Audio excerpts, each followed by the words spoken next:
In the sweltering heat of a Detroit summer morning, a struggling black mechanic named Marcus Williams was about to face the most important decision of his life. When a broken-down school bus full of children appeared at his failing garage, he had no idea that fixing it for free would connect him to the most powerful automotive family in America. What happened next would change everything he thought he knew about opportunity, sacrifice, and the true meaning of success. Before we jump back in, tell us where you're tuning in from, and if this story touches you, make sure you're subscribed because tomorrow I've saved something extra special for you. The sun hadn't yet crested the horizon when Marcus Williams pushed open the rusted metal door of Williams Auto Repair. The hinges groaned in protest, a sound that had become as familiar as his own heartbeat over the past 3 years of ownership. The morning air carried the scent of motor oil, rubber, and something else he couldn't quite place, maybe hope. Though he'd been running dangerously low on that lately. At 28, Marcus stood 6 feet tall with broad shoulders that spoke of years spent wrestling with stubborn engines and lifting heavy parts.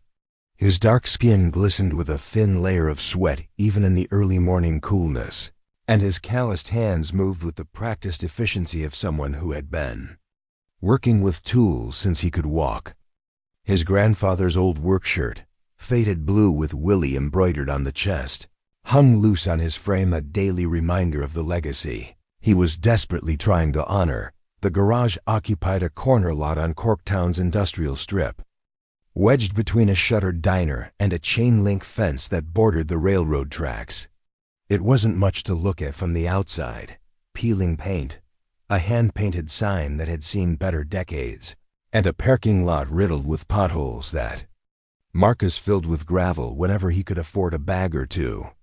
But inside, the space held decades of automotive history and 3 generations of Williams family sweat. Marcus flicked on the fluorescent lights, watching them flicker to life with their familiar buzz. The garage bay stretched before him, spacious enough for 2 vehicles but currently occupied by Mrs. Henderson's ancient Buick.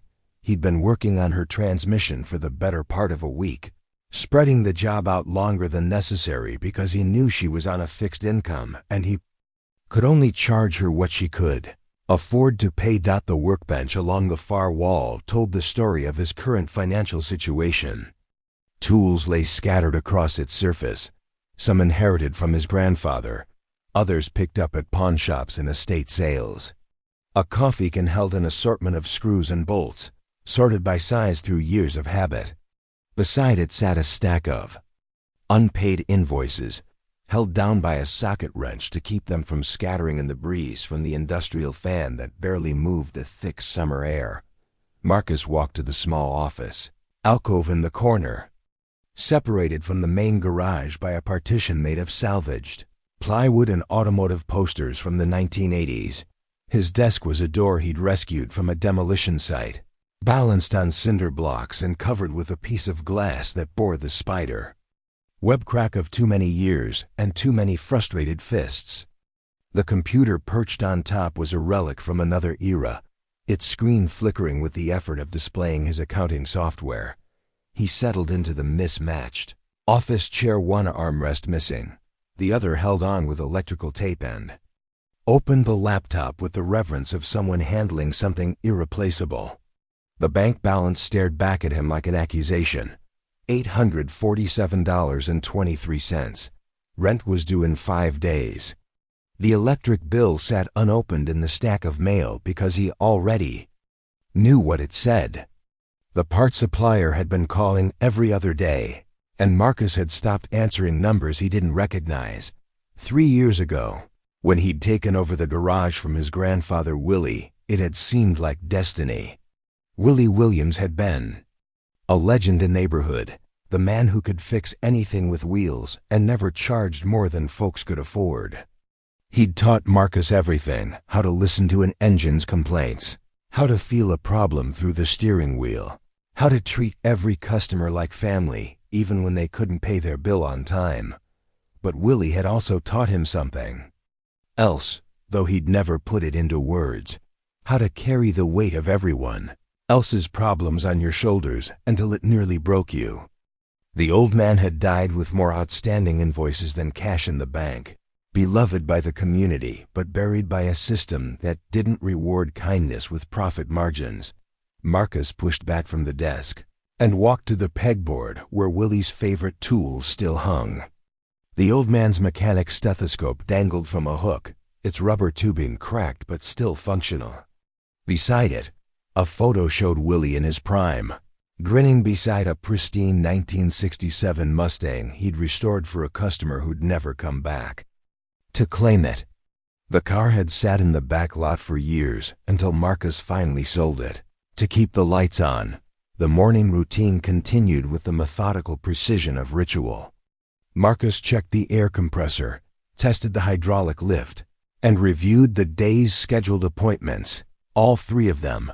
Mrs. Patterson needed an oil change in her ancient Honda. Young Tommy Rodriguez was bringing his Chevy in for a break. Inspection that Marcus suspected would reveal problems Tommy couldn't afford to fix. And there was supposed to be a new customer, someone who'd called about transmission trouble but hadn't left a name. The garage had once thrived under Willie's guidance, serving a neighborhood of working families who trusted the Williams name with their most valuable possessions after their homes. But Detroit had changed. The auto plants had closed or moved operations elsewhere. Young families left for suburbs with better schools and safer streets. The customers who remained often chose the quick lube chains over the personal service of a family-owned shop, trading relationship for convenience and slightly lower prices. Marcus understood the economics, even if he couldn't change them. His overhead was actually higher than the chain stores despite his modest operation. He carried insurance, paid for proper disposal of hazardous materials, and maintained certifications that cost money he barely had. The chains could afford to lose money on basic services because they made it up in volume and upsells. Marcus lived or died by every oil change, every diagnostic fee, every part markup that he kept deliberately low because he remembered what it felt like to need your car fixed and not know where the money would come from. The first customer arrived just after 8. Mrs. Patterson shuffling across the cracked asphalt with her purse clutched tightly against her chest. She was 73, lived alone since her husband died, and drove a 1998 Civic that she maintained. With the devotion of someone who knew it was her lifeline to independence. Marcus had been servicing her car for 2 years, and she always paid an exact change, counted out from a small leather coin purse. "Morning, Mrs. Patterson," Marcus called out, wiping his hands on a shop rag. "How's the Civic treating you?"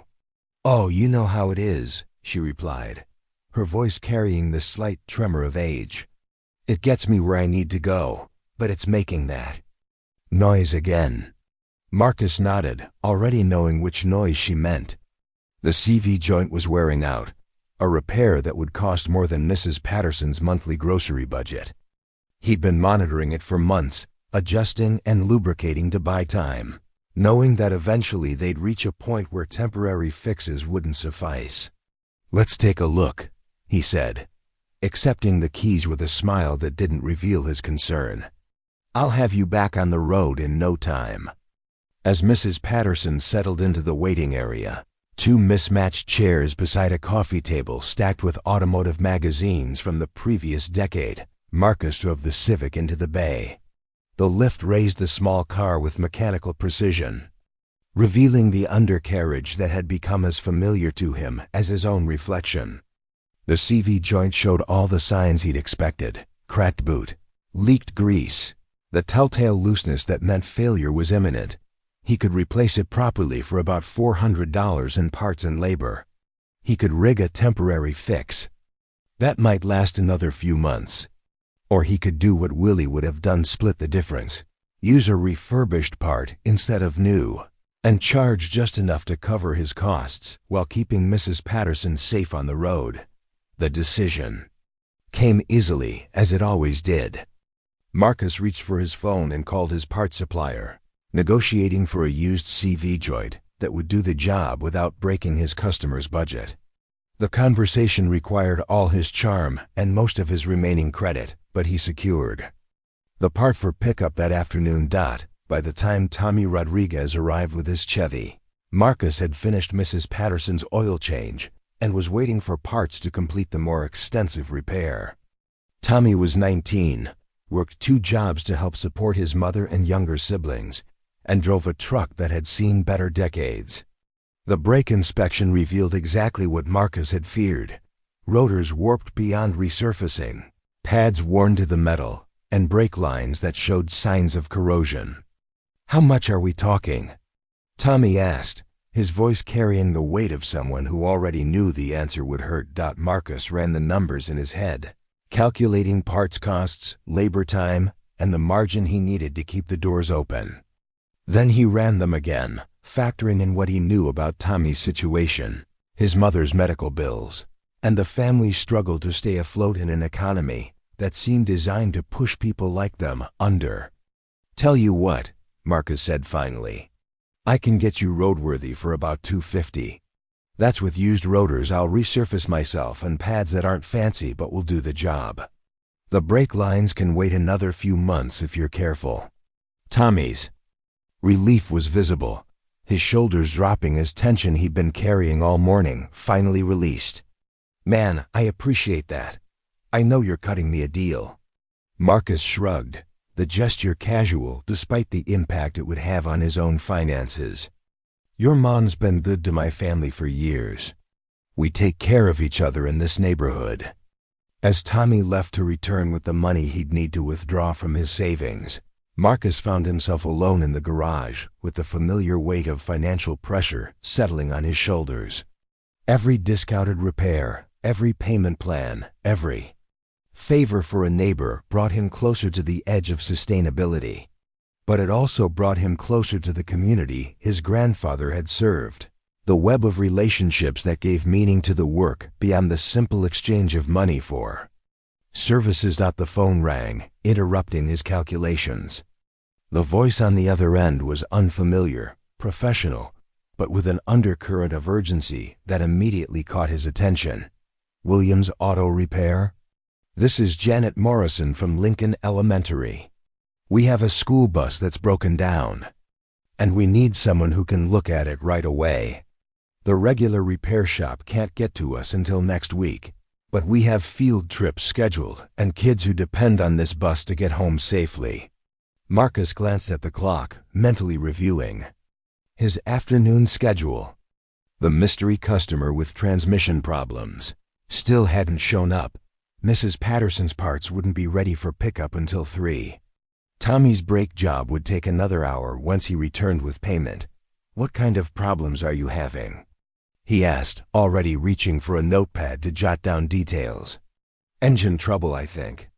It started rough this morning and died completely when we were loading kids for a field trip. We had to call parents to pick up 37 children, and we've got the Science Museum trip planned for tomorrow that these kids have been looking forward to all semester. Preparing and narrating this story took us a lot of time, so if you are enjoying it, subscribe to our channel. It means a lot to us. Now back to the story." The frustration in her voice resonated with something deep in Marcus's chest. He remembered being one of those kids, looking forward to field trips that offered glimpses of a world beyond his neighborhood, experiences that school budgets made possible when home budgets couldn't. He remembered his grandfather dropping everything to help when the community needed it, never calculating the cost until the work was done. "Where are you located?" he asked, already knowing he would find a way to help regardless of the complications it might create for his day. "We're at Lincoln Elementary on Jefferson Avenue." "Do you know it?" Marcus knew it well. Lincoln served the heart of the neighborhood, educating kids whose families worked multiple jobs, kids who qualified for free lunch programs, kids whose parents wanted better for them but faced obstacles at every turn. It was the school Willie had attended decades earlier, the school where Marcus's younger sister had learned to read, the institution that anchored hope in a community that had seen too many dreams deferred. "I can be there in 20 minutes, he said, the commitment made before his practical mind could object. "I'll bring my tools and see what we're dealing with." "Oh, thank you so much." Janet Morrison's relief echoed Tommy's from earlier, the sound of someone who had been preparing for disappointment and found help instead. "I'll meet you in the parking lot. Look for the bus with smoke coming from under the hood." Marcus hung up the phone and stood for a moment in the quiet garage, feeling the familiar tug between financial necessity and community obligation. The smart business decision would be to stay focused on paying customers, to build the kind of profit margins that could sustain growth and security. The Willie Williams decision was already made. Tools gathered and truck keys in hand, he locked up the garage, leaving a note for Tommy about when he'd return, and climbed into his pickup truck. The vehicle was as worn as everything else in his life. Rust spots bloomed along the wheel wells. The air conditioning had given up the ghost the previous summer, and the radio played only AM stations with questionable clarity. But it started reliably and carried him where he needed to go. Qualities that Marcus had learned to value above aesthetics. The drive to Lincoln Elementary took him through neighborhoods that told the story of Detroit's evolution. Abandoned lots where houses once stood were now community gardens tended by residents who had decided to plant hope in the spaces where despair had taken root. Corner stores with security glass and hand-painted signs advertised services in multiple languages, reflecting the immigrant families who had made these streets home. Churches anchored most blocks, their congregations serving as social services, food banks, and gathering places for communities that had learned to rely on each other when outside systems failed. Lincoln Elementary sat on a corner lot, a brick building that had weathered decades of budget cuts and administrative changes while continuing to educate generations of neighborhood children. The playground equipment showed signs of creative maintenance swings with mismatched chains, monkey bars painted in colors that didn't quite match, a basketball hoop with a rim that had been welded back together more than once. The school bus was impossible to miss, a yellow behemoth sitting in the parking lot with its hood raised like a mouth open in surprise. Steam no longer rose from the engine compartment, but the acrid smell of overheated coolant hung in the morning air. Marcus parked beside it and gathered his tools, approaching the problem with the systematic method Willie had drilled into him from childhood. A woman emerged from the school's main entrance, moving with the purposeful stride of someone accustomed to managing multiple crises simultaneously. She was in her early 40s, with graying hair pulled back in a practical ponytail and wearing clothes that suggested she'd dressed for an office, but ended up dealing with mechanical emergencies instead. "You must be Marcus from Williams Auto Repair," she said, extending a hand that bore the calluses of someone who didn't just manage problems but often solved them personally. "I'm Janet Morrison, the principal here. Thank you so much for coming out on short notice." "No problem," Marcus replied, shaking her hand and noting the firm grip, the direct eye contact, the way she carried herself with authority, earned rather than assumed. "Let's see what we're dealing with." He popped the hood fully and leaned in to examine the engine compartment. The problem revealed itself immediately: a catastrophic coolant leak from the water pump, combined with an overheating incident that had likely warped the head gasket. It was the kind of repair that would normally require several days of work and parts that cost more than most school districts had in their emergency maintenance budgets. "How bad is it?" Janet asked, though her tone suggested she was preparing for the worst. Marcus straightened up, wiping his hands on his shop rag while considering how to explain the situation without crushing the hope he'd heard in her voice. On the phone, the engine was repairable, but the cost would be substantial.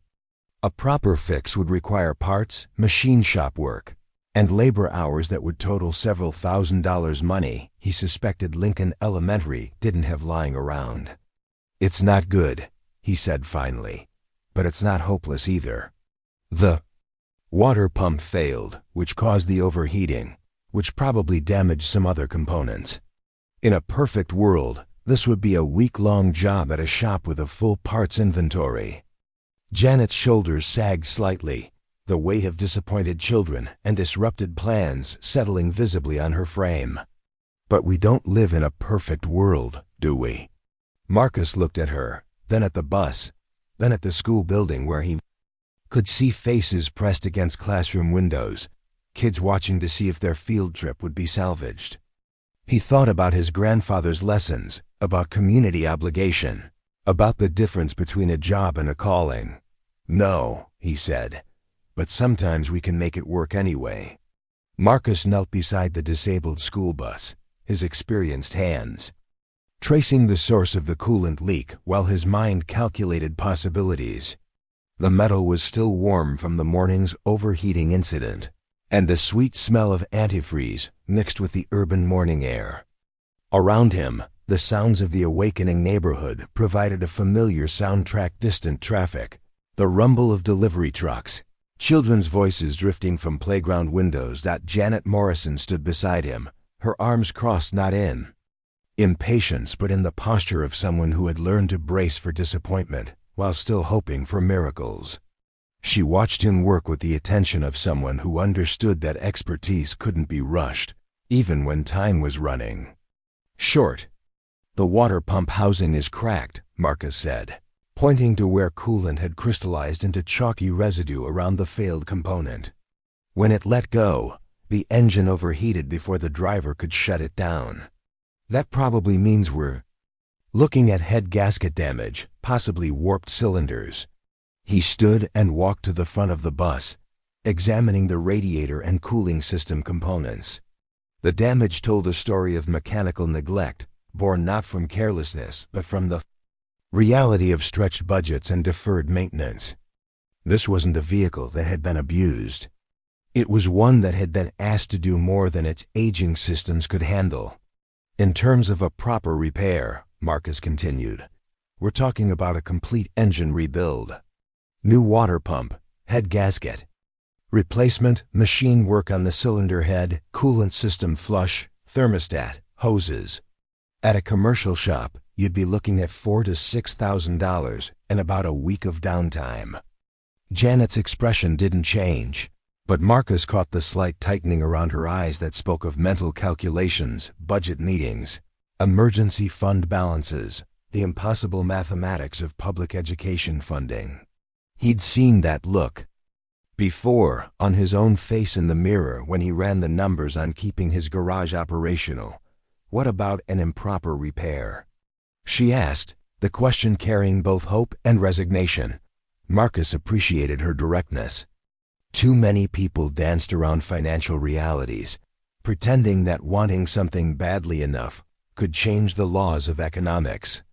Janet Morrison struck him as someone who dealt with those laws daily, finding ways to make inadequate resources stretch to meet essential needs.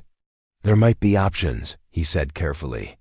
"Depends on how long you need it to last and what kind of risks you're willing to take." Before Janet could respond, a group of children appeared at the school's entrance, escorted by a teacher who was clearly trying to manage their excitement about the developing situation.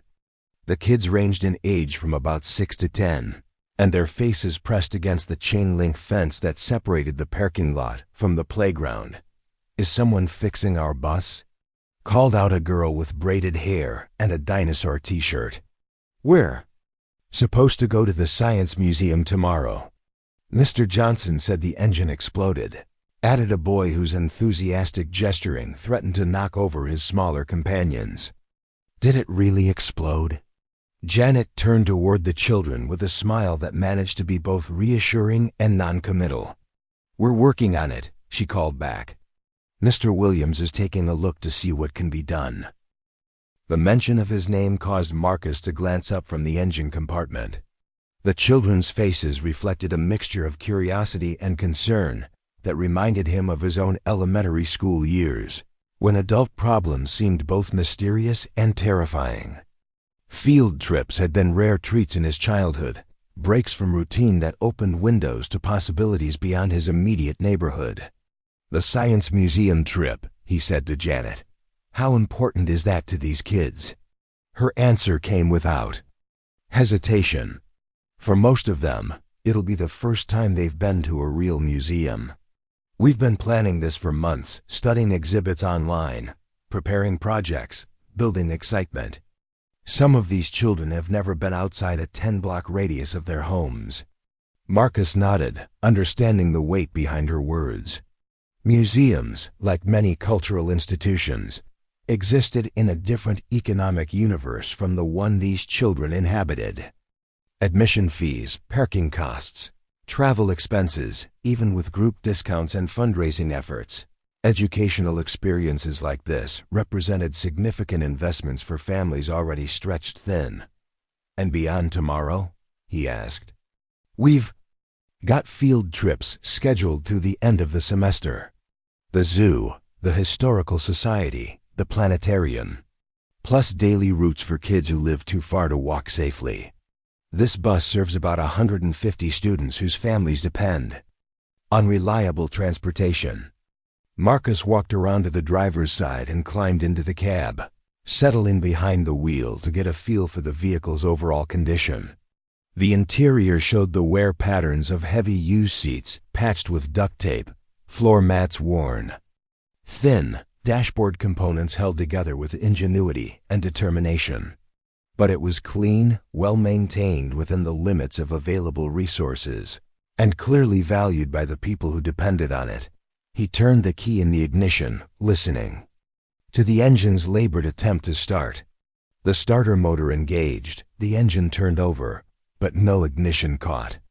Steam hissed from under the hood as the cooling system leaked its remaining fluid onto the hot asphalt below. Stepping back down from the cab, Marcus found Janet watching him with an expression that suggested she was reading his assessment in his body language. The woman clearly had experience interpreting the subtle signs that preceded bad news. "Here's what I'm thinking," Marcus said, leaning against the front bumper. "A complete proper repair is out of the question on short notice, and probably out of budget regardless of timeline. But there's a middle ground that might work." He pulled out his phone and scrolled through his contacts, stopping at a number he hadn't called in months. Ray Castellanos ran a salvage yard on the east side, specializing in commercial vehicles and heavy equipment. They'd done business before, trading Marcus's labor for parts when cash flow made traditional purchases impossible. "I know a guy who might have a compatible engine, or at least the major components we need," Marcus continued. "Used parts, obviously, but tested and functional. If I can source what we need and work through the night, I might be able to get you a mobile by tomorrow morning." Janet's eyebrows rose slightly. "Work through the night? Here in the parking lot? Not ideal, but doable. I've done field repairs before, and the weather's supposed to stay clear. Biggest challenges would be lighting and having the right tools available, but those are solvable problems." The principal studied his face as if trying to determine whether he was serious or simply trying to let her down gently. "What would something like that cost?" Marcus paused, recognizing the moment when good intentions collided with business realities. He thought about his own financial situation, the rent due in 5 days, the utilities that couldn't wait much longer, the customers whose payments he needed to collect just to keep operating. Then he thought about the children watching through the fence, about field trips that might not happen, about educational opportunities that wouldn't come around again. Parts would probably run about $1,500, maybe $2,000 if we need major components, he said. Labor. He stopped, calculating not just hours but the opportunity cost of abandoning his regular customers, the risk of working without proper shop conditions, the strain on his already thin resources. Labor would normally be another $1,200 to $1,500, he finished, but let me see what I can work out. Janet nodded slowly, her expression suggesting she was running her own calculations. "I need to be honest with you about our situation. The district's emergency maintenance fund has about $800 left until the next budget cycle. We could probably squeeze another few hundred from fundraising accounts, but that's money earmarked for classroom supplies and student activities." Marcus appreciated her candor, recognizing a kindred spirit in someone who had to make impossible decisions with inadequate resources. The transparency also confirmed what he'd suspected. Lincoln Elementary operated on the same razor-thin margins as his garage, every unexpected expense threatening to cascade into multiple compromises. "Let me make some calls," he said. "See what's actually available and what it would really cost. No point in planning around parts that don't exist or prices that don't work for either of us." He walked away from the bus to make his phone calls, seeking enough privacy to negotiate honestly without Janet overhearing conversations about credit limits and payment terms. The first call went to Ray Castellanos, whose gravelly voice answered. On the third ring, Marcus Williams. "Man, I was just thinking about you. How's the family business treating you?" "Like family," Marcus replied, using their old joke to deflect the more complicated truth. "Listen, Ray, I need a favor. Got a school bus situation that needs solving fast." He explained the specifics of what he needed, listening as Ray mentally scrolled through his inventory. The salvage yard operator had an encyclopedic knowledge of every engine, transmission, and major components scattered across his 20-acre lot. "School bus, you said? Public school?" Ray's tone shifted slightly, taking on the quality Marcus recognized in people who had been helped by public institutions and remembered the debt. "Lincoln Elementary. Inner city, tight budget, lots of kids. Depending on this thing working." "Tell you what," Ray said after a pause. "I've got a water pump and thermostat that'll fit, pulled from a bus that got rear-ended but had a rebuilt engine. Head gasket set too, if you need it. Call it $300 for the lot, and you can pay me when you get paid." Marcus felt some of the tension leave his shoulders. Ray's offer cut the parts cost by more than half and eliminated the immediate cash flow problem. But it still left the question of labor, of time away from paying customers, of the risk inherent in promising results he wasn't certain he could deliver. The second call went to his part supplier, where he inquired about coolant, oil, filters, and the miscellaneous components that always turned out to be necessary in field repairs. The third call was to Tommy Rodriguez, whose brake work was supposed to happen that afternoon. "Tommy, it's Marcus. I need to ask you a favor." By the time he finished his calls, Marcus had assembled the framework of a plan that was ambitious, bordering on reckless. He had sources for the major parts, commitments from suppliers for the ancillary components, and promises from 2 regular customers to reschedule their appointments without penalty. What he didn't have was any guarantee that the repair would work or that he could complete it in time for the museum trip. Janet had remained by the bus during his phone negotiations, occasionally answering questions from students who found excuses to wander near the fence. When Marcus approached her with his findings, she read his expression with the skill of someone accustomed to interpreting complex information quickly. "The part situation is better than I expected," he said. "I can get what we need for about $500, parts and supplies included. The bigger question is whether I can make it work in the time frame we're talking about." "And the labor?" Janet asked. Marcus took a deep breath, recognizing the moment when practical considerations gave way to something larger. He thought about Willie's legacy, about the community his grandfather had served, about the difference between running a business and serving a purpose. "Here's what I'm thinking," he said. "Lincoln Elementary has been part of this neighborhood for what, 60 years? 70? How many mechanics' kids have learned to read in these classrooms? How many future teachers and nurses and social workers have gotten their start here?" Janet nodded, following his logic even as she remained uncertain about his direction. "My grandfather did business with this community for 40 years, Marcus continued. "He always said that sometimes you work for money, and sometimes you work for something more important. This feels like one of those times." "You're talking about doing this for free," Janet said, the statement carrying both gratitude and concern. "I'm talking about doing what needs to be done," Marcus replied. If the repair works and the bus stays operational, maybe we can work out a maintenance contract that makes sense for both of us going forward. If it doesn't work, at least we'll have tried." Janet studied his face for a long moment, clearly weighing the implications of accepting such a significant gift. Marcus understood her hesitation, pride, and professional responsibility making it difficult to accept charity, even when the need was genuine and the offer sincere. "There's one condition," she said finally. "What's that?" "If you're going to work through the night on this, you're not doing it alone. I'll stay to help however I can, and I'm buying dinner. It's the least I can do." Marcus smiled, recognizing the compromise that allowed both of them to maintain their dignity, while moving forward with a plan that served the children's needs. "Deal, but I have to warn you, field repairs can get messy, and I can't guarantee we'll have this thing purring like a kitten. As long as it gets 37 kids to the Science Museum tomorrow morning, I'll take whatever purr you can manage."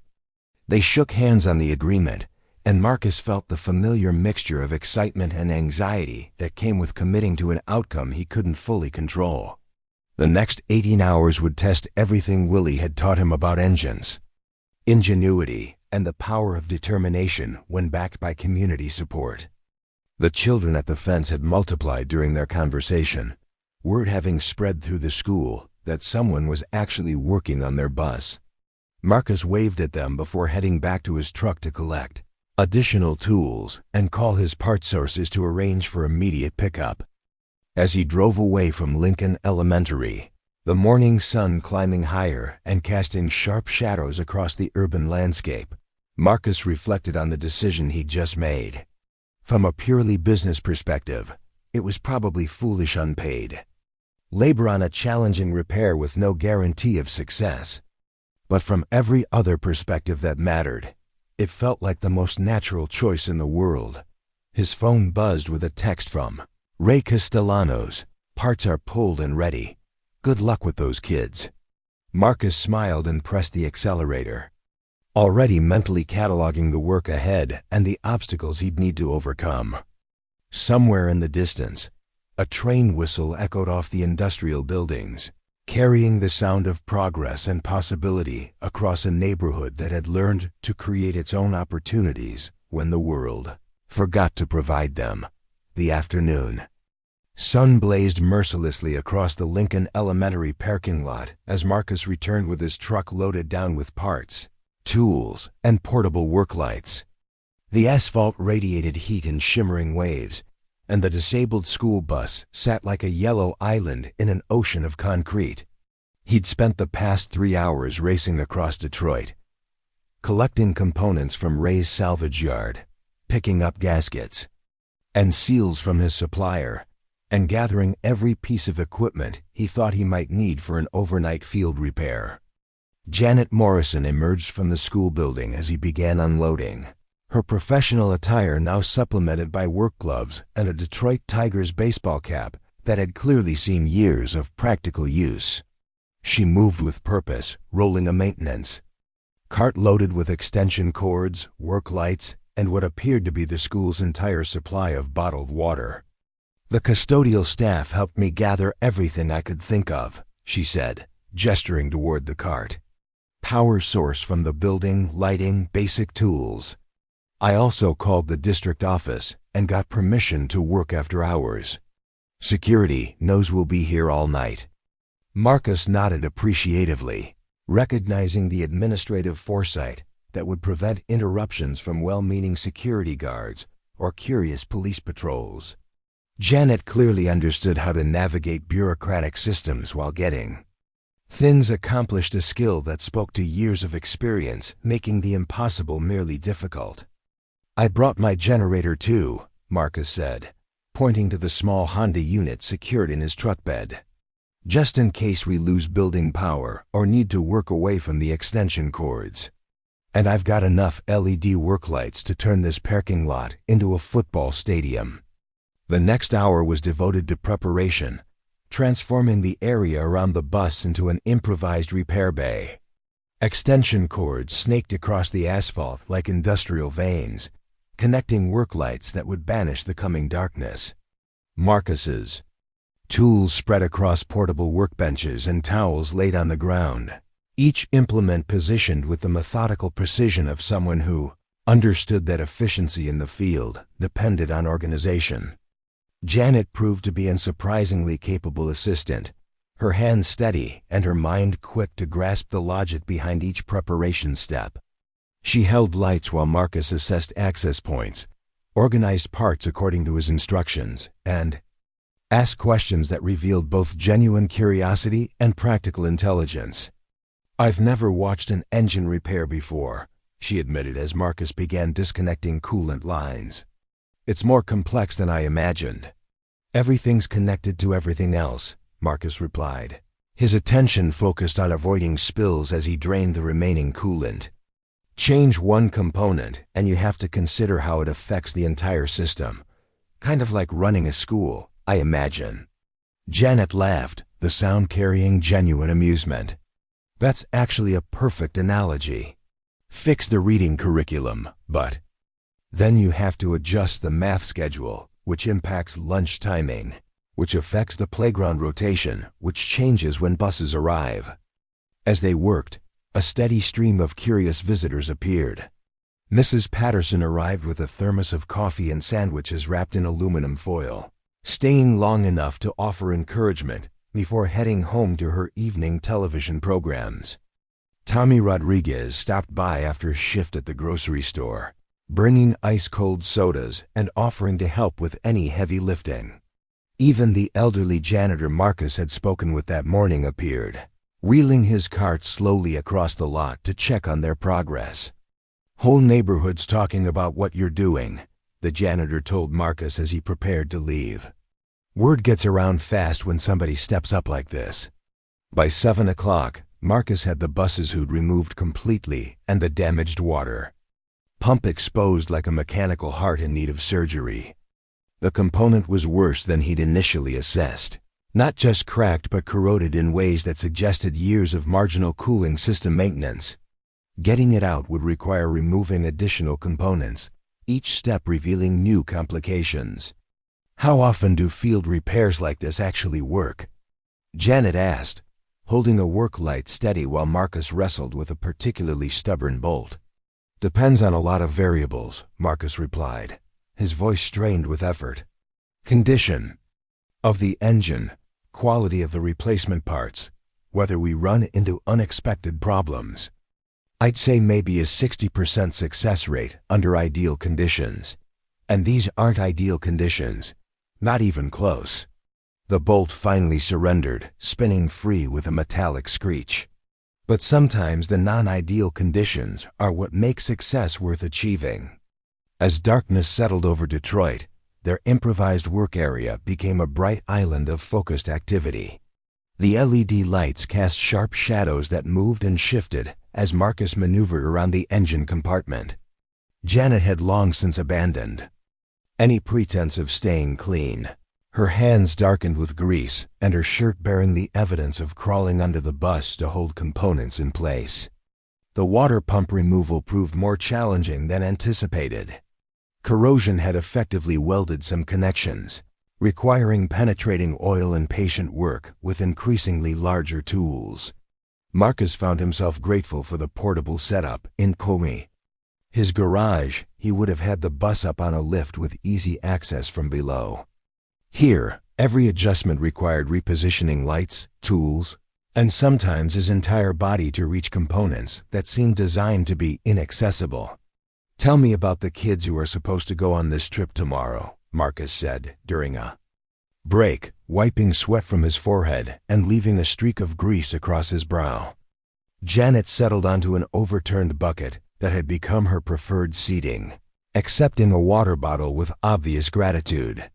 37 fourth and fifth graders, most of whom have never been to a major museum. We've been preparing for weeks studying dinosaur exhibits, learning about interactive science displays, building excitement about seeing things they've only encountered in books. She paused, looking toward the school building where security lights illuminated empty playground equipment. For a lot of these kids, Experiences like this are how they start imagining possibilities beyond their immediate environment. See themselves as future scientists or teachers or museum curators. It matters more than you might think. Marcus nodded, understanding the weight behind her words. His own childhood had been shaped by similar moments, rare opportunities to glimpse worlds beyond his neighborhood's boundaries. Experiences that planted seeds of ambition in soil that might otherwise have remained fallow. "What made you decide to become a principal?" he asked, genuinely curious about the path that had led her to Lincoln Elementary. "Started as a teacher 20 years ago, right here actually," Janet replied. "Taught 5th grade for 12 years before moving into administration. This neighborhood has always felt like home, even though I could probably make more money in suburban districts, but you stayed." "I stayed because this is where the work matters most. These kids need advocates, need people who believe in their potential, even when the system doesn't always provide the resources to nurture it properly." Marcus resumed his work on the water pump, her words resonating with his own relationship to the community. Willie had always said that you could measure a person's character by where they chose to invest their talents, whether they sought the easiest path or committed themselves to places where their skills could make the greatest difference. The replacement pump from Ray's salvage yard was in better condition than Marcus had dared hope. Clean, recently rebuilt with none of the corrosion that had plagued the original component. Installing it required reversing the removal process, but with the benefit of knowing exactly how each connection needed to be made. "Hand me that gasket sealant," Marcus said, his voice muffled by his position deep in the engine compartment. "The blue tube, not the red one." Janet had become proficient at anticipating his needs, tools appearing in his hand almost before he finished asking for them.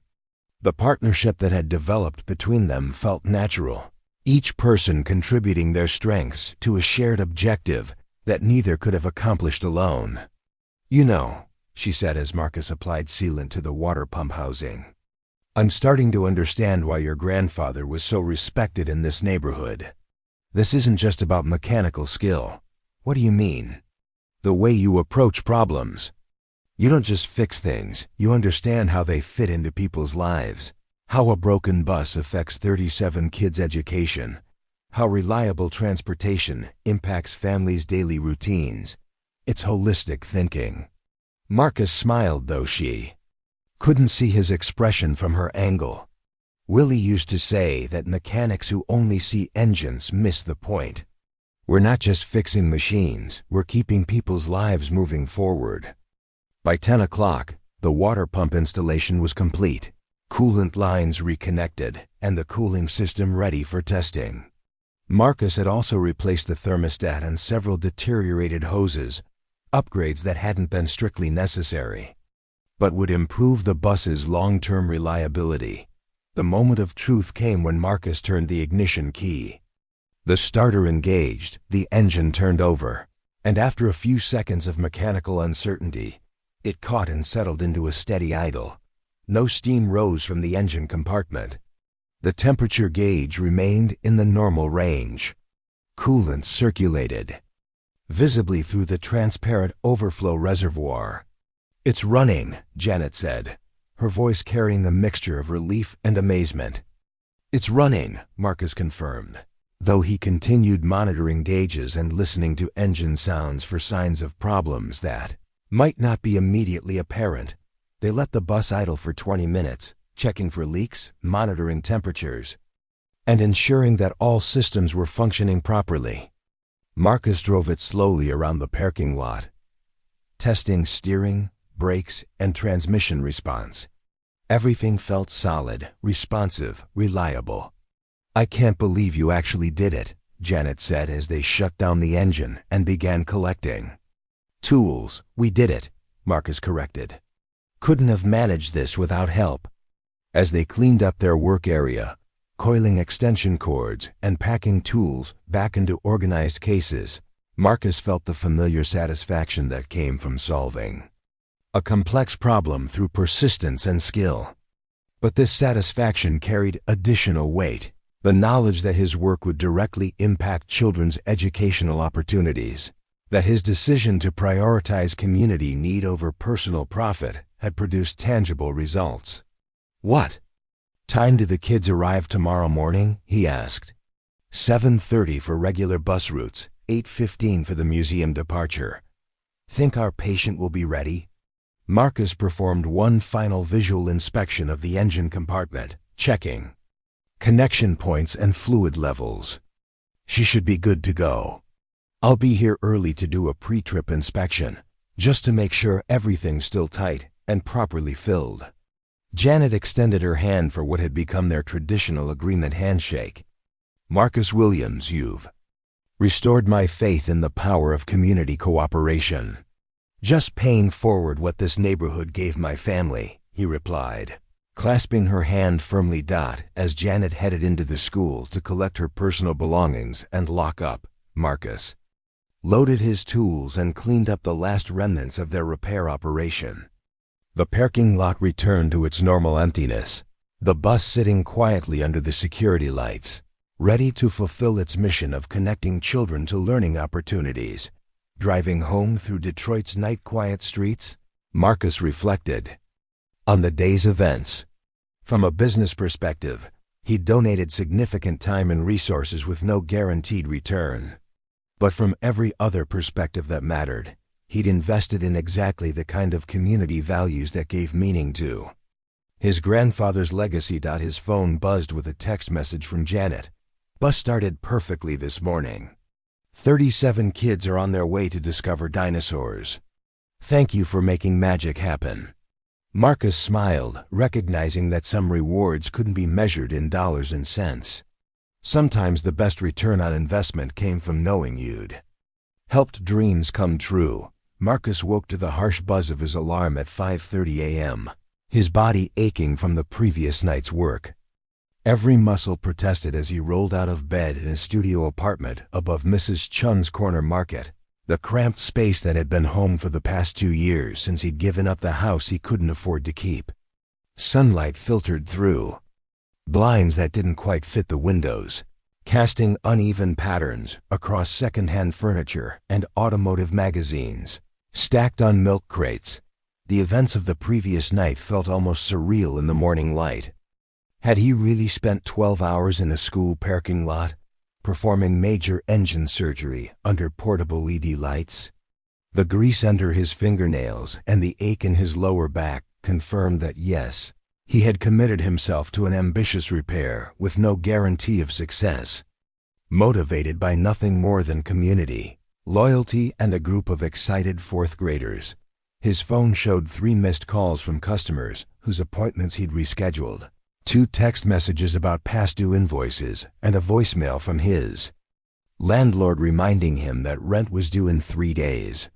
The financial realities he'd temporarily set aside in favor of helping Lincoln Elementary rushed back with uncomfortable clarity.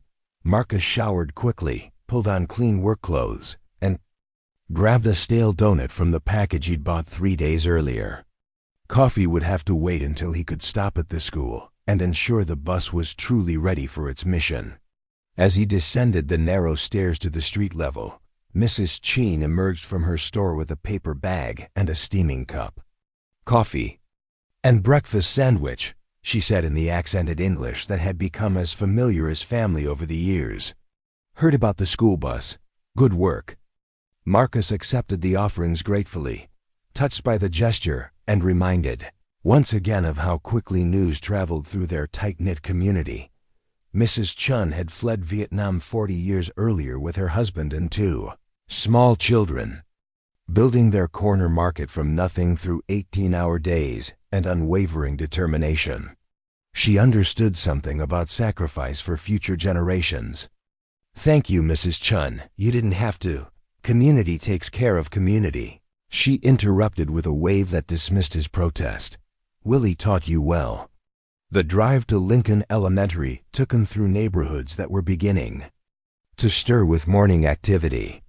Early commuters waited at bus stops, school crossing guards took their positions at intersections, and delivery trucks navigated narrow streets lined with parked cars.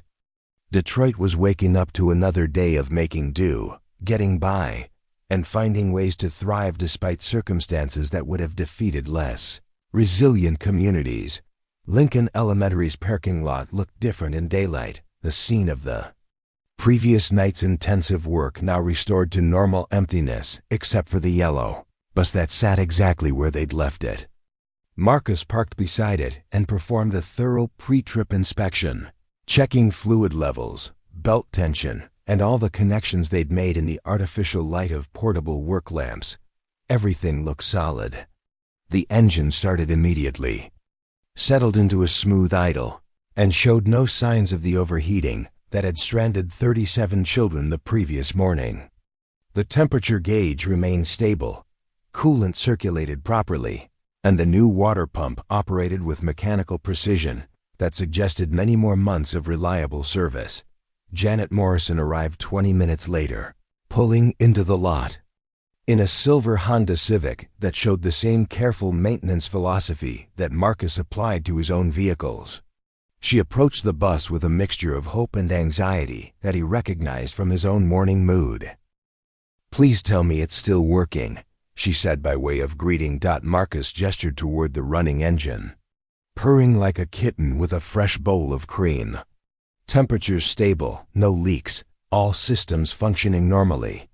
Relief flooded across Janet's features, followed immediately by excitement as she processed what the successful repair meant for her students. 37 kids are about to have the best day of their school year, thanks to you. "Thanks to us," Marcus corrected. "Couldn't have done it without an extra pair of hands and someone who understood what was at stake." As they spoke, the first yellow school bus of the morning route pulled into the lot, followed shortly by students beginning to arrive for the regular school day. The repaired bus would serve double duty, first carrying the museum group on their field trip, then returning for afternoon route responsibilities. Marcus watched the children streaming through the school's main entrance, backpacks bouncing and voices carrying the anticipation that marked special days different from routine classroom schedules. Among them, he spotted the girl in the dinosaur t-shirt from the previous day, her excitement visible even from a distance. "She's been talking about this trip for weeks," Janet said, following his gaze. "Her name's Kaisha. Lives with her grandmother while her mother works 2 jobs. This will be her first time in a museum." The weight of that statement settled on Marcus's shoulders. His late-night labor hadn't just fixed a mechanical problem. It had preserved an opportunity for a child to expand her understanding of the world, to see possibilities beyond her immediate environment, to imagine herself in contexts she'd only encountered in books. "I should probably get going," Marcus said, glancing at his watch. "Got a full day of actual paying customers waiting." Janet nodded but didn't immediately step away. "Marcus, I know you said no payment for the repair work, but I've been thinking about what you mentioned regarding a maintenance contract." "Oh?" "Lincoln Elementary, plus 2 other schools in our district cluster.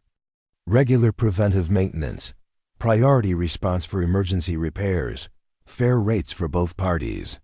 Would that be something you'd consider?" Marcus felt his pulse quicken. A maintenance contract with multiple schools would provide exactly the kind of steady income stream his business needed to achieve stability. Regular, predictable work with organizations that valued reliability over rock-bottom pricing. "That sounds like it could work," he said carefully. "Would need to see specifics about schedules, coverage expectations, billing arrangements. I'll set up a meeting with the district facilities manager. Her name's Carol Peterson, and she's been frustrated with our current vendor's response times and service quality. What you did here gets her attention in a good way." They exchanged contact information and shook hands on the agreement to pursue formal discussions. As Marcus prepared to leave, busloads of excited 4th and 5th graders began arriving for the museum trip, their chatter and laughter filling the parking lot with infectious energy. The drive back to his garage took Marcus through downtown Detroit, past abandoned buildings that stood like monuments to economic upheaval and new construction projects that spoke of gradual renewal. The city's story was written in contradictions, decline and growth, despair and hope, surrender and determination existing simultaneously on adjacent blocks. Williams' auto repair sat exactly as he'd left it the previous morning. Mrs. Henderson's Buick still occupying the main bay where he'd been working on transmission problems that seemed almost trivial compared to the night's challenges. The familiar smell of motor oil and metal shavings welcomed him back to the routine responsibilities that kept his business operational. His first customer arrived 10 minutes after he opened. A referral from Tommy Rodriguez, whose gratitude for discounted brake work had generated word-of-mouth recommendations. Mrs. Davis needed a diagnostic evaluation for her Ford Explorer, which had been making concerning noises and occasionally stalling at intersections. "Tommy said you're honest about what needs fixing and what can wait," she explained as Marcus wrote up the work order. "Hard to find these days." The diagnostic revealed a failing fuel pump and clogged injectors, problems that would cost about $600 to address properly. Mrs. Davis worked as a home health aide, traveling between elderly clients throughout the metropolitan area, making reliable transportation essential for both her income and her patients' care. "I can prioritize the fuel pump and get you reliable starting," Marcus explained. "Injector cleaning can wait a few months if money's tight, but the pump needs attention now before you end up stranded somewhere." Mrs. Davis appreciated the honest assessment and the option to spread major expenses across multiple visits. As Marcus worked on her vehicle, he reflected on the pattern that had emerged in his business customers who valued straight talk and fair dealing over flashy marketing and corporate efficiency. The morning progressed with its normal rhythm of diagnostic challenges, parts sourcing, and customer consultations. Marcus found himself working with unusual focus, the satisfaction from the previous night's success carrying forward into routine repairs that suddenly felt connected to a larger purpose. Around noon, his phone rang with a call from an unfamiliar number. The voice belonged to Carol Peterson, the district facilities manager Janet had mentioned. "Ms. Morrison tells me you performed a miracle on our Lincoln Elementary bus," she said without preamble. "I'd like to discuss bringing you into our vendor network for ongoing maintenance support." Marcus set down his wrench and gave the conversation his full attention. Carol Peterson spoke with the efficiency of someone who managed large budgets and complex logistics, but her tone suggested genuine interest rather than polite obligation. "We've been having issues with response times and service quality from our current vendors," she continued. "Emergency repairs taking days instead of hours, preventive maintenance that doesn't prevent problems, technicians who don't understand the operational realities of public school transportation. What kind of coverage are you looking for?" Marcus asked. 3 elementary schools, 1 middle school. Total fleet of 11 buses plus maintenance vehicles. Mix of emergency response and scheduled preventive work. "We're not looking for the lowest bidder, we're looking for reliability and partnership." The scope was larger than Marcus had imagined, representing more work than his single bay garage could handle during peak periods. But it was also the kind of contract that could transform his business from survival mode to sustainable growth. "I'd need to understand scheduling requirements, response time expectations, part sourcing arrangements," he said. "Also whether you'd be open to working with a smaller shop that might need to subcontract some work during busy periods." "All reasonable questions. Can you meet tomorrow afternoon? I'd like you to see our maintenance facility, review the current fleet conditions, discuss how a partnership might work." Marcus checked his appointment book, calculating the impact of taking time away from billable work against the potential for securing steady income. 2 o'clock work? Perfect. I'll email you the address and my direct contact information. After ending the call, Marcus stood in his garage contemplating the possibility that his midnight good deed might have opened doors to opportunities he'd barely dared imagine. A school district maintenance contract would provide the financial stability he needed to expand his operation, hire additional help, maybe even move to a larger facility that could handle multiple vehicles simultaneously. But it also represented pressure he'd never experienced, the responsibility of keeping entire school systems operational, of ensuring that hundreds of children reach their educational destinations safely and on time. The stakes would be higher than anything in his previous experience. His afternoon customers included several regulars who had rescheduled from the previous day to accommodate his school bus emergency.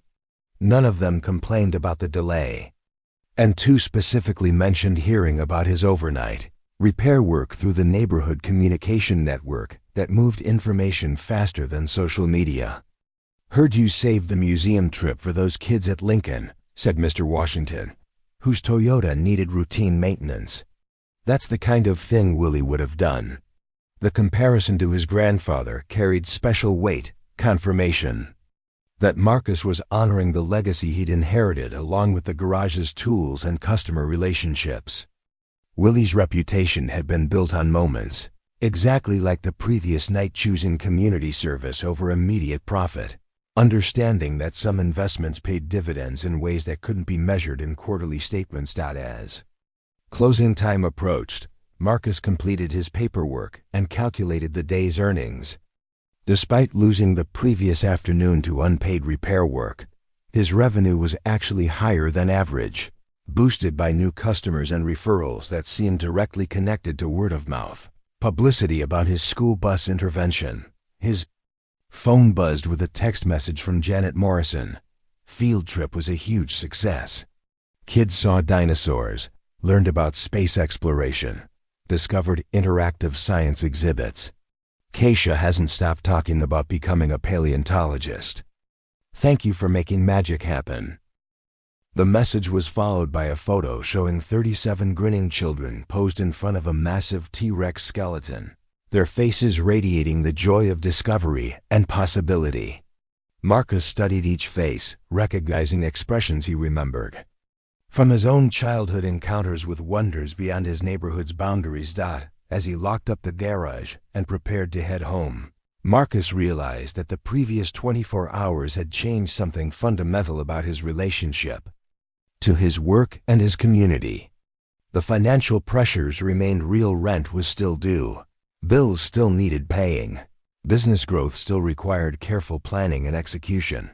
But now those challenges existed alongside new possibilities, opportunities that had emerged directly from his decision to prioritize community need over personal convenience. The school district contract could provide stability he'd never achieved. The neighborhood reputation his actions had enhanced would generate referrals and customer loyalty that no advertising budget could purchase. Most importantly, he'd discovered that Willie's legacy wasn't just about automotive expertise or customer service philosophy.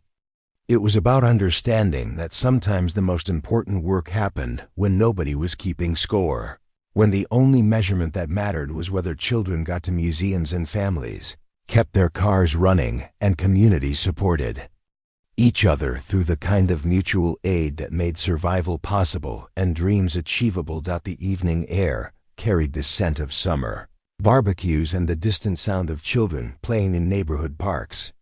Marcus drove through streets where his reputation had grown by one crucial chapter, where his grandfather's ghost could rest a little easier, knowing that the family tradition of service over profit would continue for at least another generation. Detroit Metropolitan Auto Maintenance Facility occupied a sprawling complex on the city's west side, a collection of modern buildings that spoke of serious investment in educational infrastructure. Marcus pulled his weathered pickup truck into the visitor parking area, feeling somewhat out of place among the fleet of administrative vehicles and maintenance trucks bearing the school district's logo.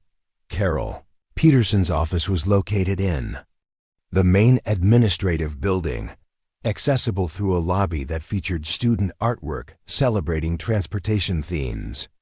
School buses, trains, airplanes, and cars rendered in bright tempera paints lined the walls.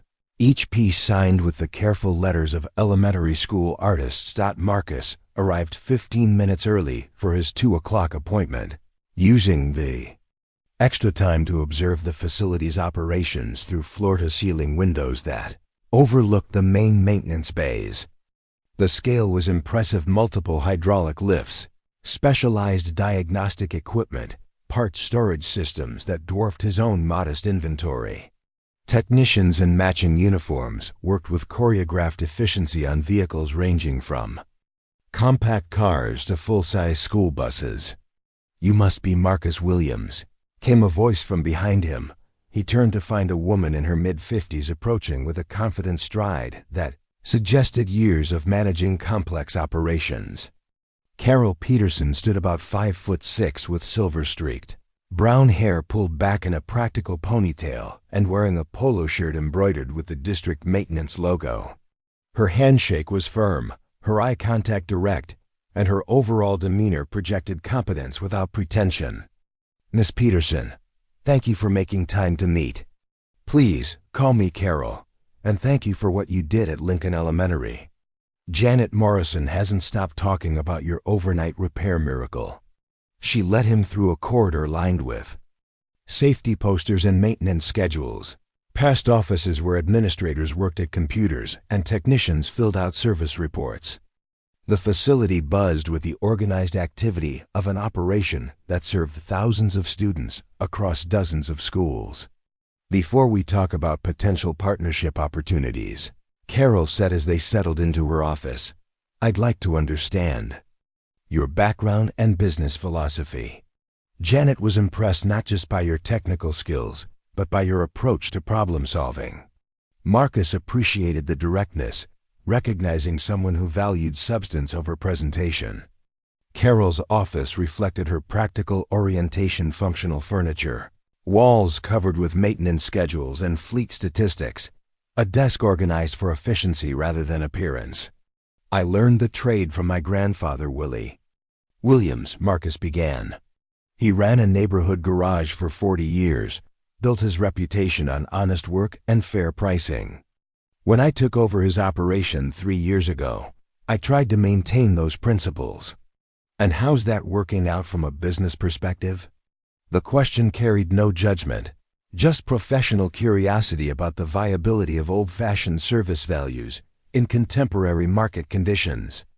Marcus decided on honesty over optimism. "It's been challenging. Margins are thin when you prioritize customer relationships over maximum profitability.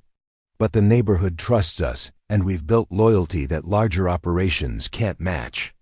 "Through price competition alone," Carol nodded thoughtfully. "That's exactly what we're missing with our current vendors. They're efficient with routine maintenance but struggle with emergency situations and customer service. No flexibility, no understanding of how transportation problems affect educational operations."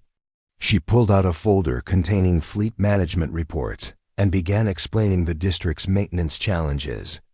11 schools, 43 buses, response time requirements that demanded 24-hour availability for emergency repairs.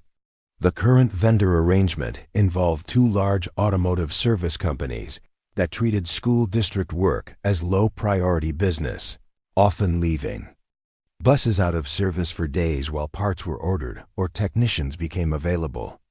"We've had field trips canceled, sports teams stranded, students missing school because buses weren't ready when promised," Carol continued.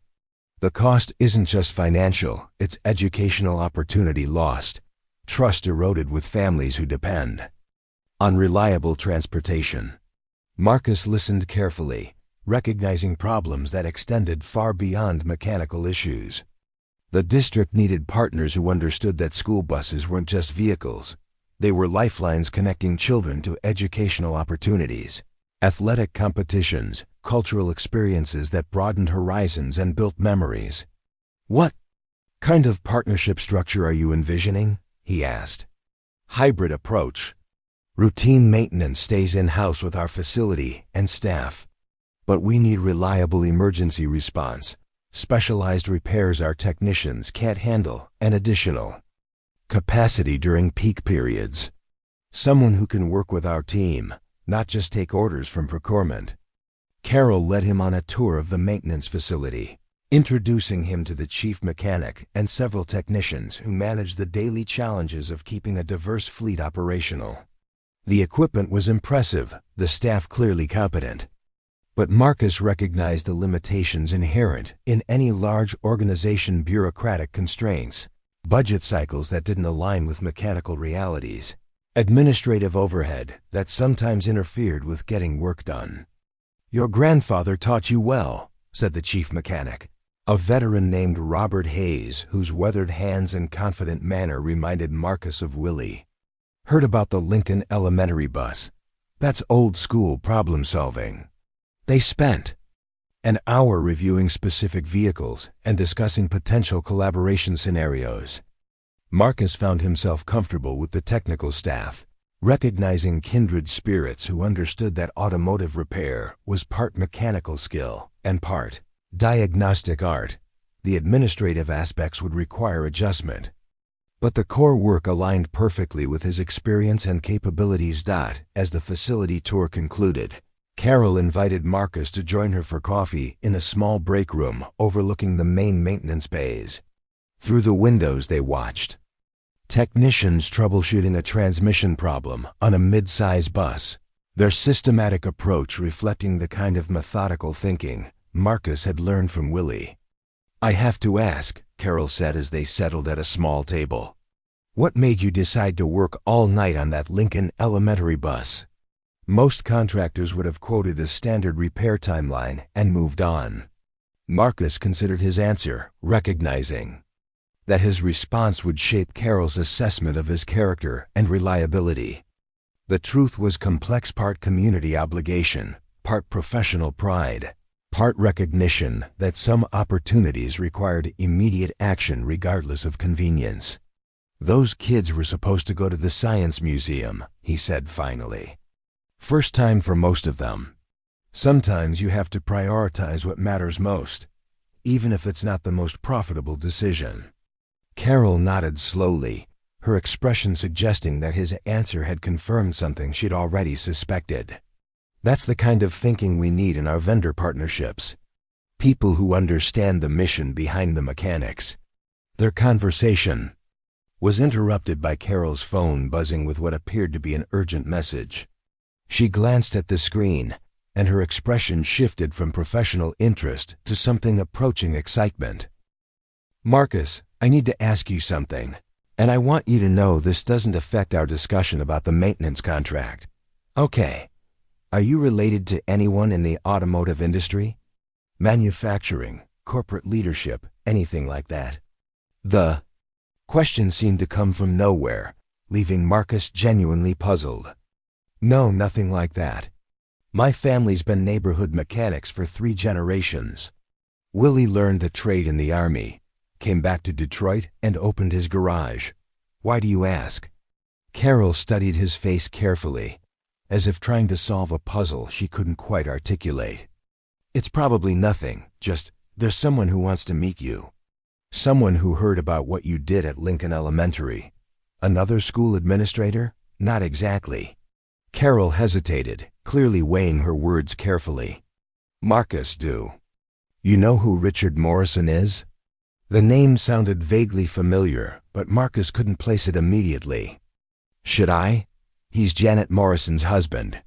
He also happens to be the CEO of Morrison Automotive Group."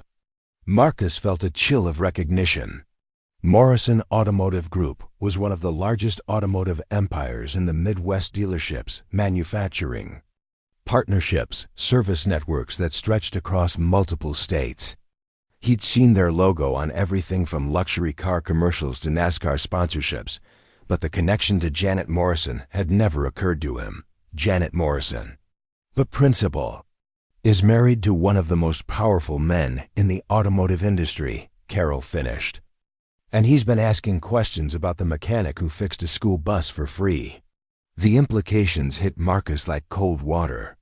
His midnight good deed hadn't just caught the attention of school administrators.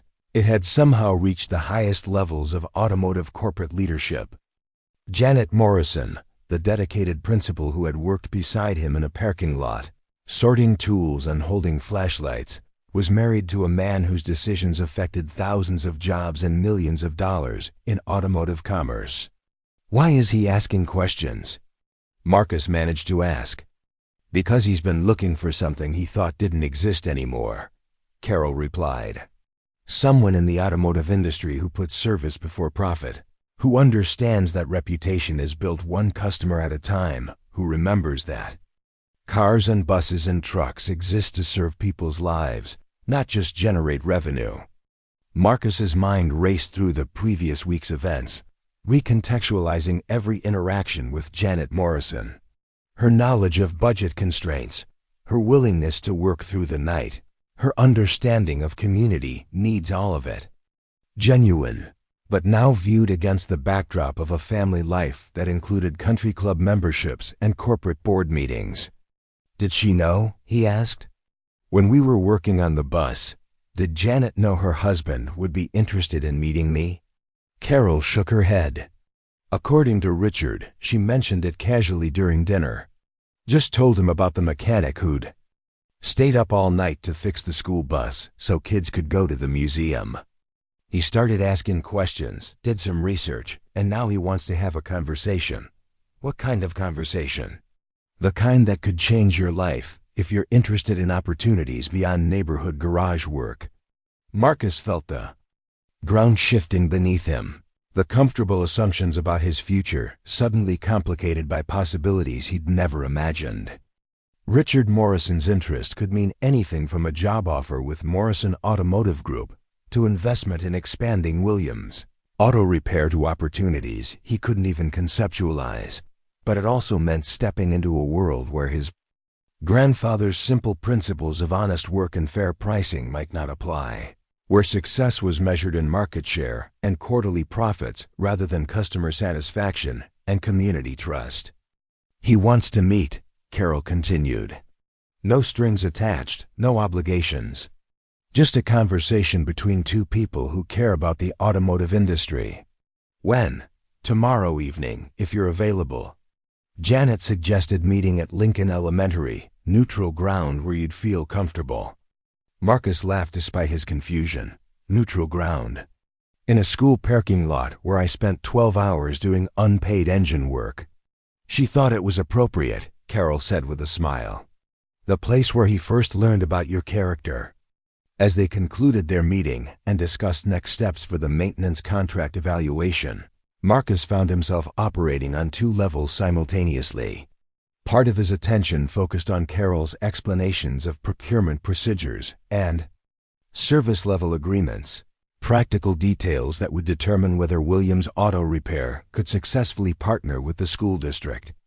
But another part of his mind wrestled with the revelation that his simple act of community service had somehow attracted attention from corporate leadership he'd never dreamed of meeting. Richard Morrison's interest felt both flattering and intimidating. An opportunity that carried potential benefits he couldn't calculate and risks he couldn't assess. The drive back to his garage took him through familiar neighborhoods that suddenly felt different, as if the landscape had shifted while he wasn't paying attention. Corner stores, small businesses, community centers, all the institutions that had shaped his understanding of work and purpose now existed alongside the knowledge that his actions had resonated in boardrooms and executive offices where decisions were made about the future of entire industries.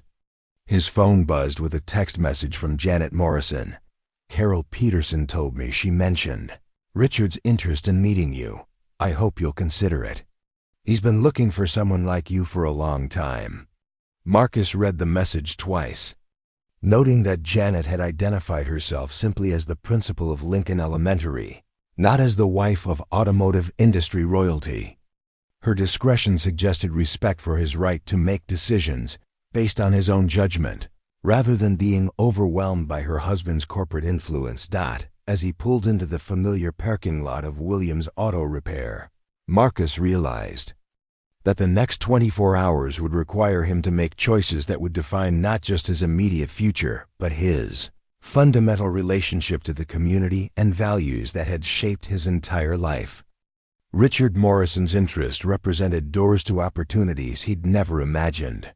But walking through those doors would mean leaving behind the simple certainty of neighborhood garage work for the complex uncertainties of corporate automotive leadership. The yellow school bus that had started this chain of events was probably back at Lincoln Elementary by now, carrying children home from another day of education and discovery. Whatever happened next, Marcus knew that his decision to fix that bus for free had already changed everything. He thought he knew about the boundaries between community service and corporate opportunity, between local impact and industry influence, between honoring his grandfather's legacy and building his own future. The Lincoln Elementary parking lot felt different at 6 in the evening, stripped of its daytime energy and populated only by shadows that stretched long across the asphalt. Marcus arrived 20 minutes early, parking his pickup truck in the same spot where he'd worked through the night just 3 days earlier. The yellow school bus sat in its designated space, looking perfectly ordinary despite being the catalyst for everything that had followed. He'd spent the previous night lying awake, alternating between excitement and anxiety about meeting Richard Morrison. Internet searches had revealed the scope of Morrison Automotive Group's operations: 47 dealerships across 6 states, manufacturing partnerships with 3 major auto brands, service networks that employed thousands of technicians. The man he was about to meet controlled an automotive empire that dwarfed anything in Marcus's previous experience. A black Mercedes S-Class pulled into the lot exactly at 6 o'clock, its presence as elegant and understated as expensive tailoring. Marcus watched as the driver's door opened and a man emerged, who looked nothing like the corporate executives he'd imagined from magazine photographs in business. News coverage. Richard Morrison appeared to be in his early 50s, wearing khaki pants and a simple button-down shirt that could have come from any department store. He was tall and lean, with graying hair and a weathered face that suggested someone who had spent time outdoors rather than exclusively in boardrooms. His movements were confident but unhurried, and when he spotted Marcus beside the school bus, his approach carried none of the intimidating authority Marcus had expected. "You must be Marcus Williams," Richard said, extending his hand with a smile that seemed genuinely warm rather than professionally polished. "Thank you for agreeing to meet. I know this must feel a bit unusual." "Mr. Morrison, thank you for—" "Well, I'm still not entirely sure what I'm thanking you for." Richard laughed, a sound that carried real amusement rather than corporate politeness. "Please call me Richard. And I'm the one who should be grateful. You've given me hope that something I thought was extinct might still exist in our industry." They walked toward the school bus, and Richard ran his hand along its yellow flank with the familiarity of someone who understood automotive construction. His touch was gentle but knowledgeable, fingers tracing panel joints and examining paint. Condition with the eye of someone who had spent years evaluating vehicles. "Janet told me about the water pump failure," he said. "Catastrophic overheating, head gasket damage, major repair needed in an impossible time frame. Most commercial shops would have quoted a week minimum. Most commercial shops have better equipment and more space than a school parking lot," Marcus replied. "This was field repair work, not ideal conditions for precision maintenance, but you made it work. More importantly, you made it work for free, on your own time, because 37 kids needed to get to a museum." Marcus shrugged, uncomfortable, with praise for what had felt like the only reasonable choice available. Those children had been looking forward to that trip for weeks.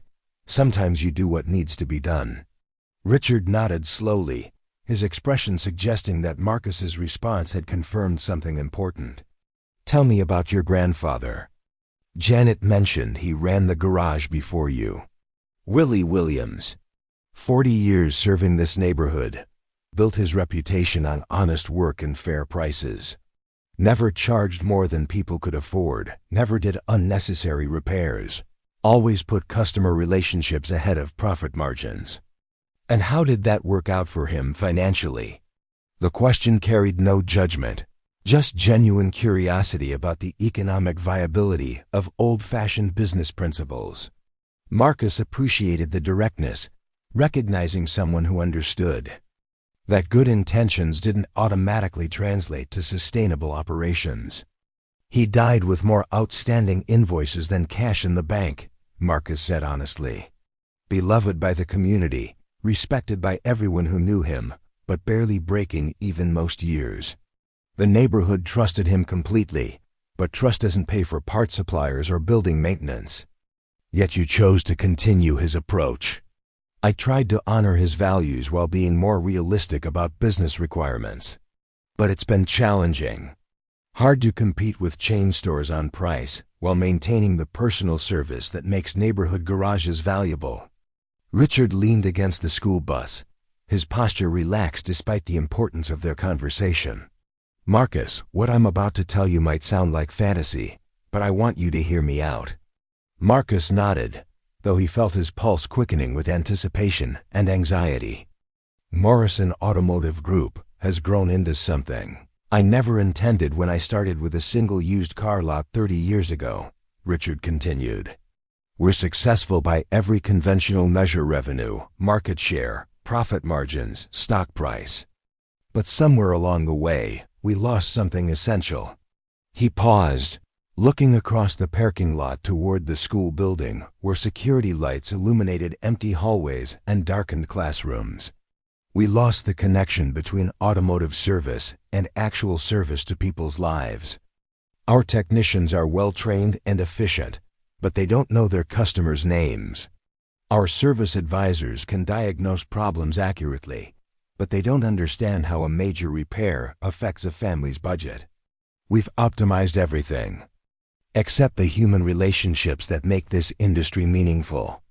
Marcus listened carefully, recognizing themes that resonated with his own struggles to maintain Willie's values while building a sustainable business. What Janet described when she told me about your bus repair, Richard continued, was exactly what I've been trying to find: someone who understands that automotive service is fundamentally about enabling people's lives, not just fixing mechanical problems. I appreciate that, but I'm not sure how it translates to your corporate environment. What works in a neighborhood garage might not scale to dealership operations. That's exactly what I want to explore. Marcus, how would you feel about becoming our Director of Community Automotive Services? The title sounded impressive and intimidating simultaneously.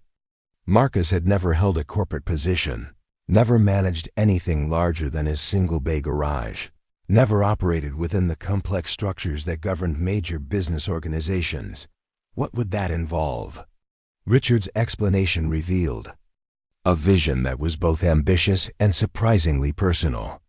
Morrison Automotive Group wanted to create a new division focused on community partnerships, neighborhood service centers, and automotive programs that prioritized relationship building over transaction volume.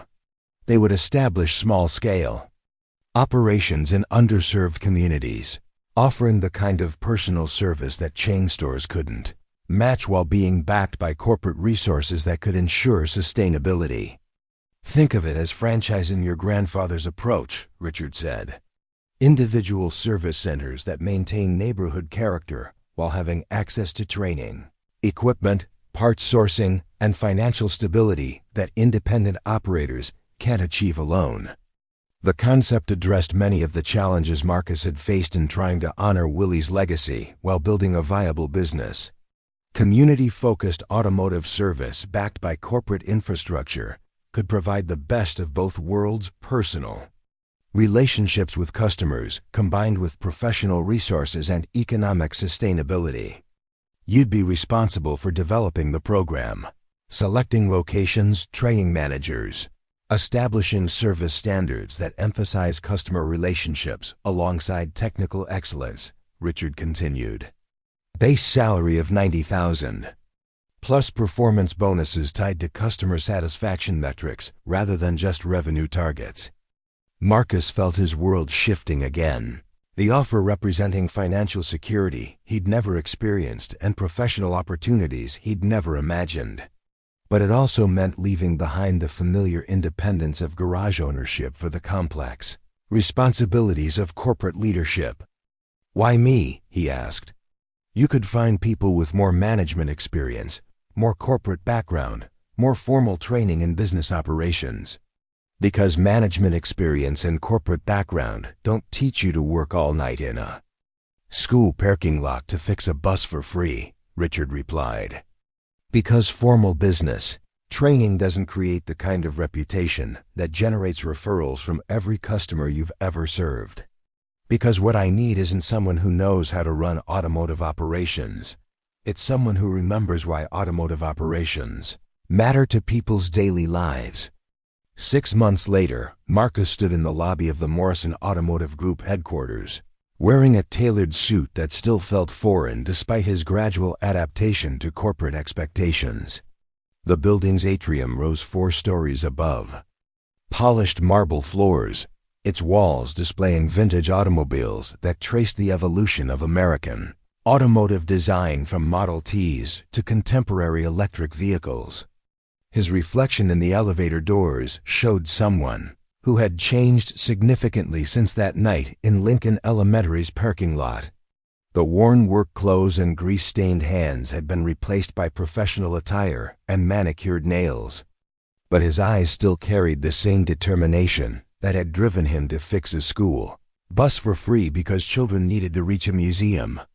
The elevator stopped at the executive floor, and Marcus walked down a corridor lined with conference rooms where decisions were made that affected thousands of employees and millions of customers. His own office was located at the corridor's end, its windows overlooking downtown, Detroit's Renaissance architecture, and the river that connected the city to international commerce.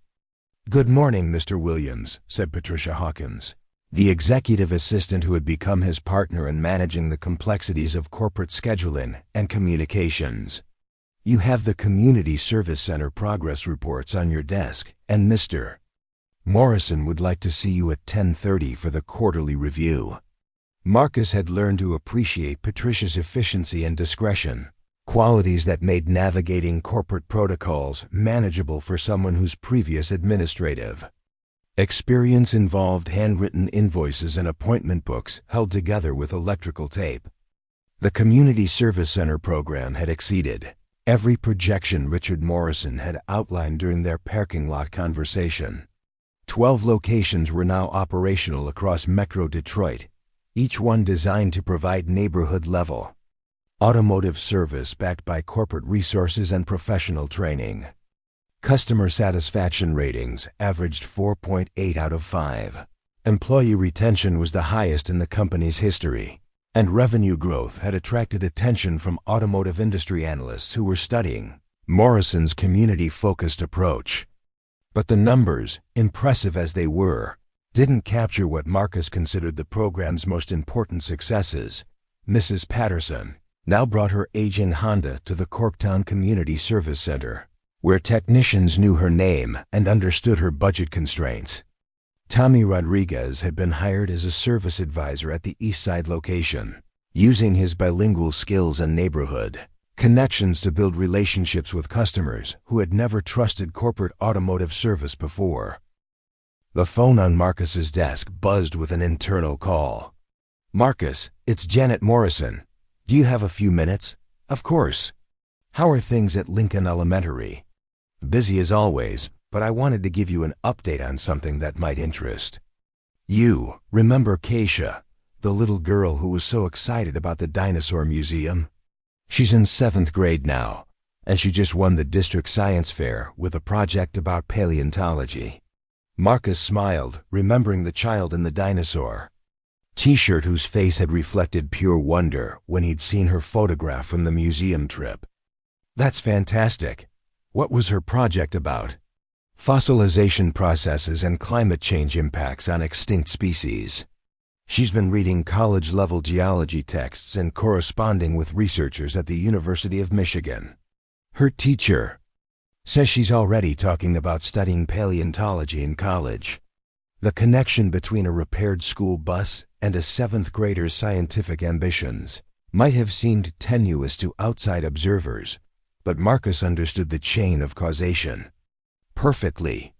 Educational opportunities built on each other. Field trips sparked interests that led to advanced coursework, which opened doors to scholarships and university programs that transformed individual futures and strengthened entire communities. There's something else, Janet continued. The school board approved funding for a new science education initiative, and they want to name it the Willie Williams Community Learning Program.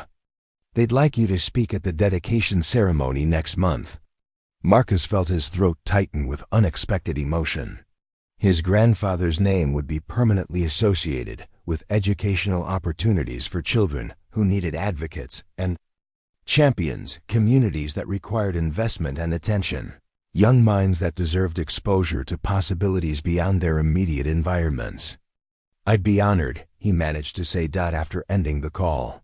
Marcus walked to his office window and looked down at the city that had shaped 3 generations of Williams family automotive service. The skyline showed Detroit's ongoing transformation. Abandoned buildings being renovated into lofts and offices, empty lots converted to urban farms and community spaces, neighborhoods where decline had given way to renewal through the persistent efforts of residents who refused to surrender their communities to economic forces beyond their control. His phone buzzed with a text message from Ray Castellanos at the salvage yard. Heard about the Williams program dedication. Willie would be proud. Still got that water pump we used for the school bus. Thinking about donating it to the ceremony for display.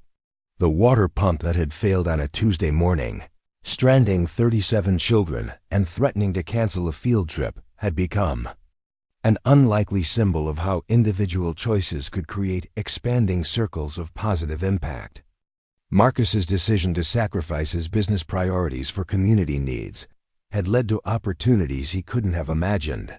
But more importantly, it had preserved and extended his grandfather's legacy of service above self-interest. At 10:30, Marcus walked to Richard Morrison's office for their quarterly review meeting. The CEO's space was larger than Marcus's, but decorated with similar restraint-functional furniture.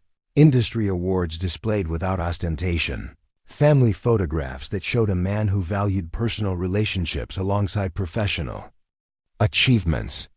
The community service center numbers are impressive, Richard said, gesturing toward quarterly reports spread across his desk. But I'm more interested in the stories behind the statistics. How are we doing on the mission level? Marcus appreciated the question, recognizing someone who understood that sustainable success required more than financial metrics. Customer loyalty is extraordinary. People drive past chain stores to use our services, even when our prices are slightly higher. Employee satisfaction is high because technicians feel connected to their communities rather than just processing work orders. And the challenges? Scaling without losing the personal touch that makes the program work. Training managers to prioritize relationships over efficiency metrics. Maintaining community connections as we grow larger and more corporate. Richard nodded thoughtfully. Those are exactly the right challenges to be worried about. The fact that you're thinking about them means we're probably going to solve them. They spent an hour discussing expansion plans, employee development programs, and partnership opportunities with educational institutions that could create pathways between automotive service careers and community college training programs. The conversation felt collaborative rather than hierarchical, 2 people working together to build something that served purposes beyond profit generation. There's something else I want to discuss, Richard said as their meeting concluded. Morrison Automotive Group is establishing an annual award for community service in the automotive industry. We're calling it the Willie Williams Award for Automotive Community Leadership. Marcus felt the familiar tightness in his throat that came whenever his grandfather's memory was honored in ways that extended beyond family remembrance. The first recipient will be announced at next month's industry conference in Chicago, Richard continued. We want you to present the award and explain what community-focused automotive service means in practical terms. Who's receiving it? Richard smiled. A mechanic in Phoenix who spent his weekend repairing vehicles for homeless veterans. A service advisor in Milwaukee who created a car maintenance program for single mothers. A parts manager in Atlanta who developed a tool lending library for aspiring mechanics who can't afford equipment. The recipients represented the same values Willie had embodied, prioritizing community needs over maximum profitability, understanding that automotive service existed to enable people's lives rather than simply generate revenue, maintaining faith that individual choices could create positive change even when systemic problems seemed overwhelming. Up next, you've got 2 more standout stories right on your screen. If this one hits the mark, you won't want to pass these up. Just click and check them out. And don't forget to subscribe and turn on the notification bell so you don't miss any upload from us.